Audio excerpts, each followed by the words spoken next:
Okay, well, the thing that, in my family, I grew up mostly with my father, and for him, if I had ever mentioned wanting to be a banker or a financier, he would have disowned me. To him, they were always the enemy, the devil. And so that never would have occurred to me in the slightest.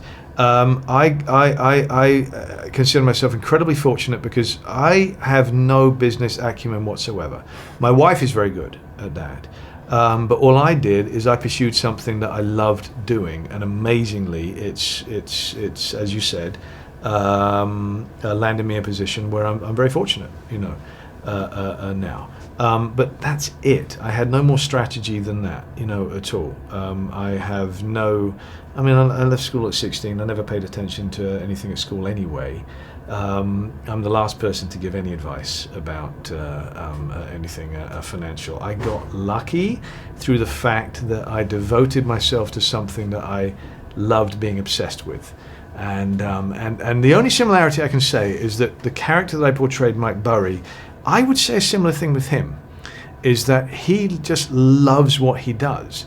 He doesn't, I believe, do it for the same reason as the majority of Wall Street men, which is, or women, which is for the power and the greed.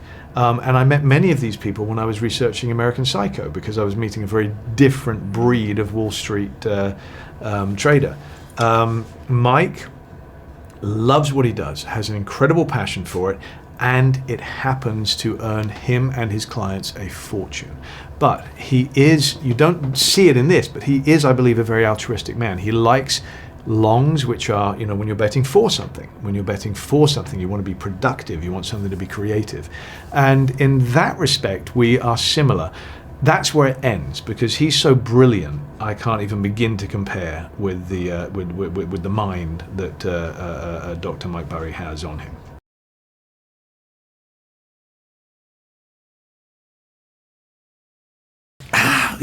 Definitely this crisis affected family members and friends of mine in a big way. I had a very close family member lost their home.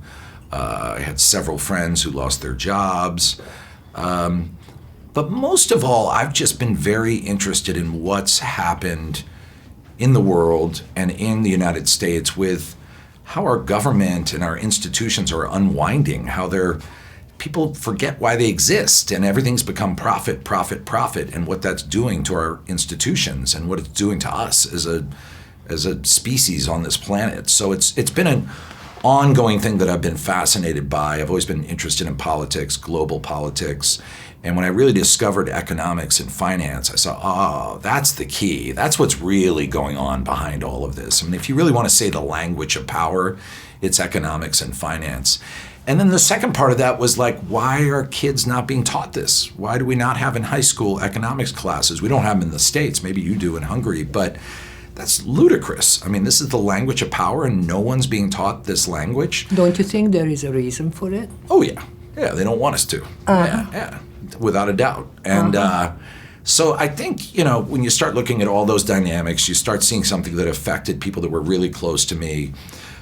You talk about a language that really is the language of power that affects the entire world. It's pretty hard not to be interested in it. And at that point, I got really interested in it.